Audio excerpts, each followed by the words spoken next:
Greetings, my dear viewer. This is a channel about marital infidelity and about the consequences if one spouse starts to cheat on the other. If you, as well as I do, support true family values and condemn cheating, then subscribe to the channel and give this video a like. Let's get started. It was a typical Friday night when my wife of 12 years, Avery, cheerfully announced that she was heading to a reunion with her college friends. As she slipped into her favorite dress, the one that always emphasized her timeless beauty, she glowed with the same radiance that had captured my heart all those years ago.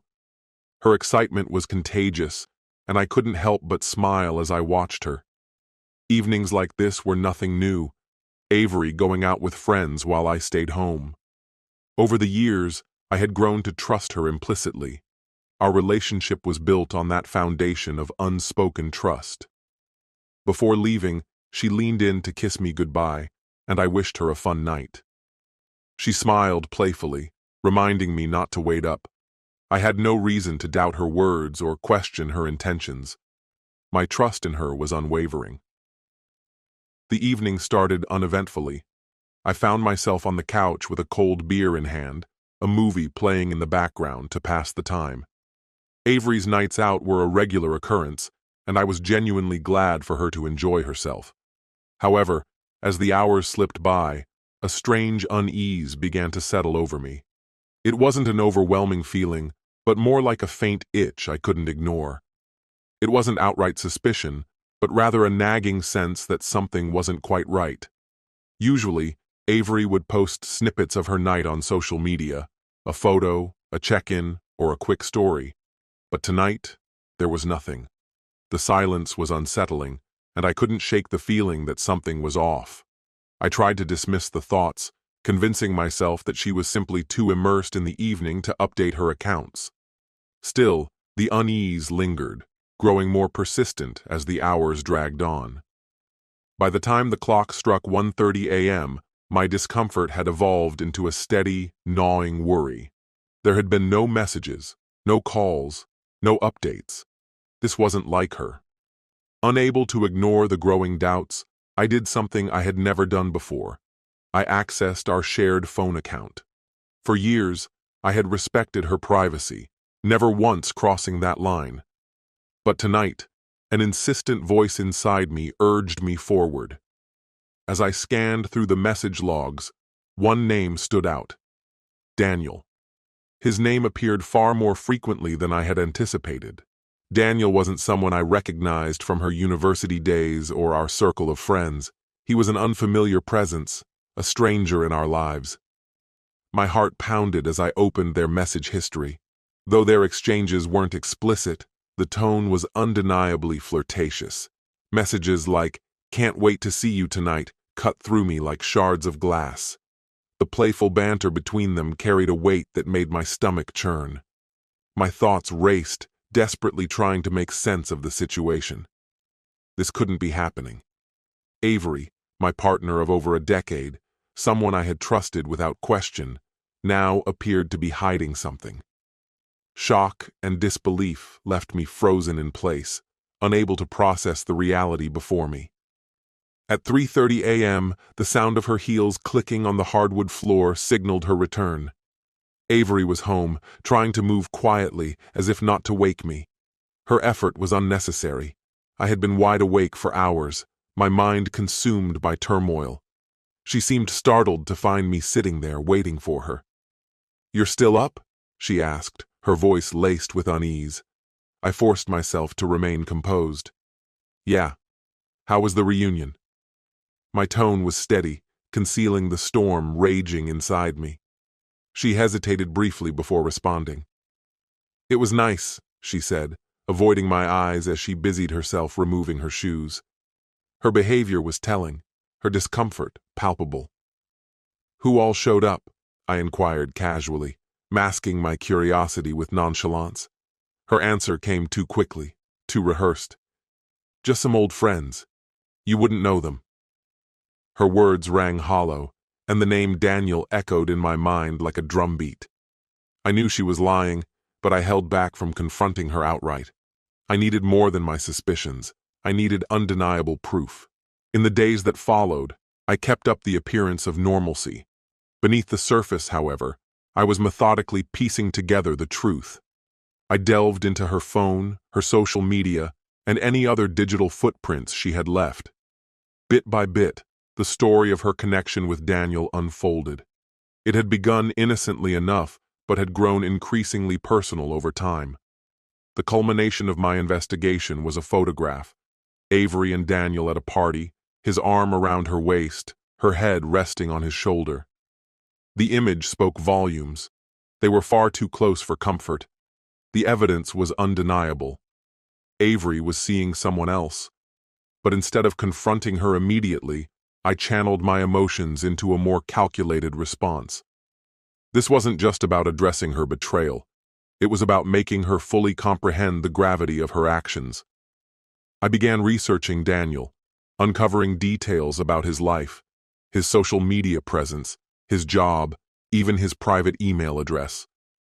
Creating a fake persona, someone who appeared to be a mutual acquaintance of Avery's, I used it to establish contact with him. He had no idea who I really was.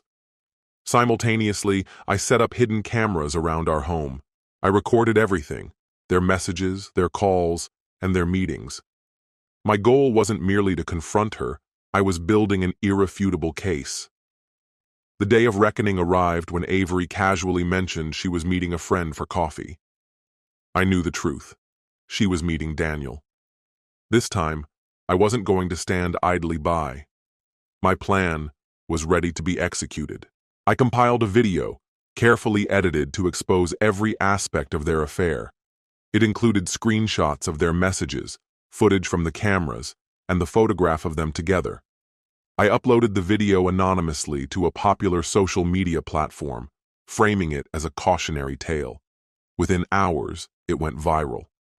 When Avery returned that evening, her phone was buzzing with endless notifications. Confusion quickly gave way to panic as she realized what had happened. Her face turned pale, her hands trembling as she stared at the screen. There was no escaping the truth now. For the first time, Avery had to confront the full weight of her betrayal. It wasn't just a private reckoning between the two of us. The entire world was now watching. The truth about her was no longer hidden. From where I stood in the doorway, I watched in silence as Avery's expression shifted from puzzlement to pure terror. Her phone buzzed relentlessly, each vibration a harbinger of her inevitable realization. Her fingers trembled as she unlocked the screen, her gaze darting across the avalanche of messages. The color drained from her face as the full weight of the situation hit her. She looked up at me, her breath catching, words failing her. What is this?" she whispered, her voice barely audible, laced with shock and disbelief. The enormity of it all washed over her like a crushing wave, leaving her unsteady. "Did you do this?" she finally managed, her voice quivering as the question hung between us. I said nothing. My silence was more damning than any admission could have been. Her knees seemed to buckle slightly, and she sagged under the weight of the moment, tears beginning to stream down her face. She reached out toward me, seeking comfort, but I remained motionless, my resolve unshaken. The bitterness of betrayal I had carried these last few days crystallized into an unyielding edge. Her tear-streaked face mirrored regret, but it was far too late for that. The damage she had inflicted was beyond repair. Sympathy was a luxury I could no longer afford.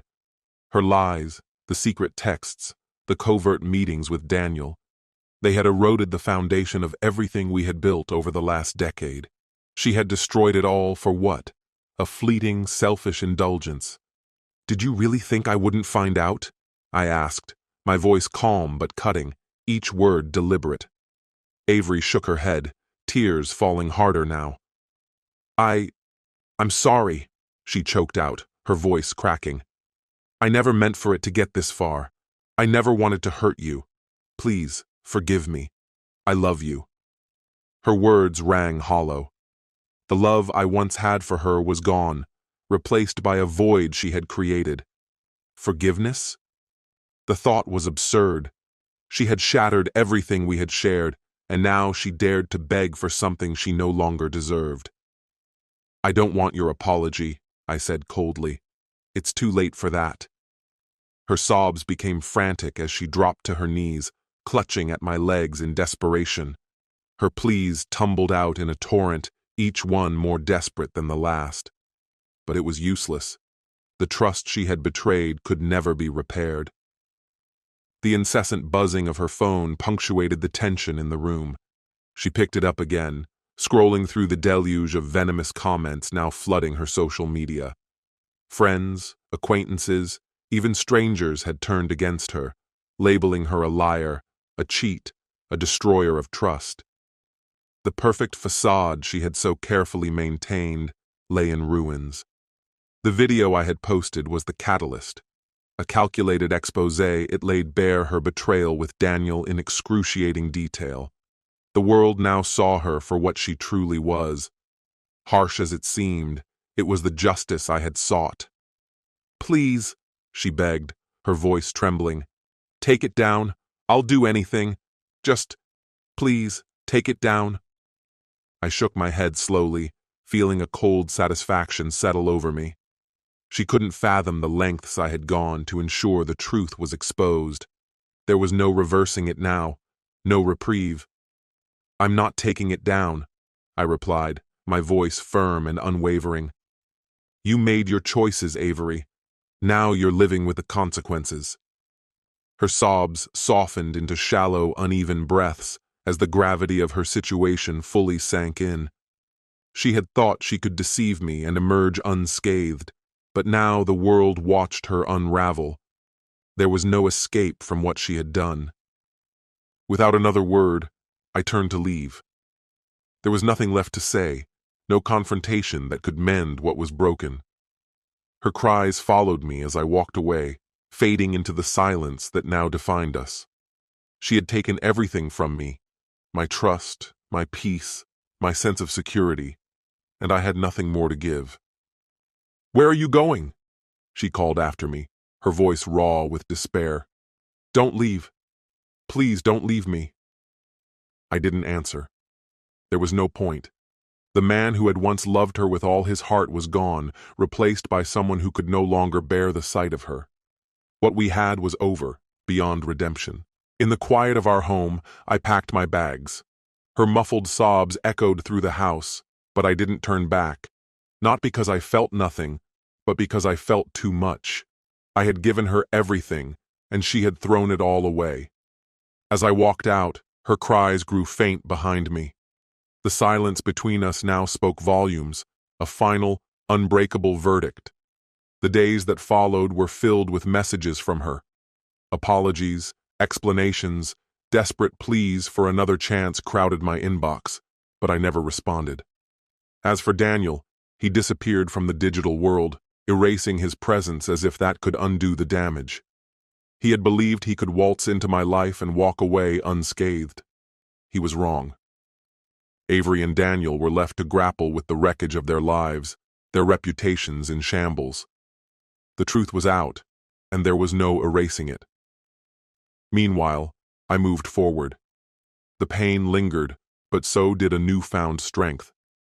I had taken back control of my life, and my revenge, though harsh, had granted me closure. The silence between Avery and me became the final punctuation on our story. It was an echo of love lost and betrayal exposed. As I drove away that day, I knew I had made the right choice. The past was behind me, a chapter closed. It would no longer define my future. My friend, and this is the end of the story. If you liked this story, then put your royal like and subscribe to the channel. May the force be with you.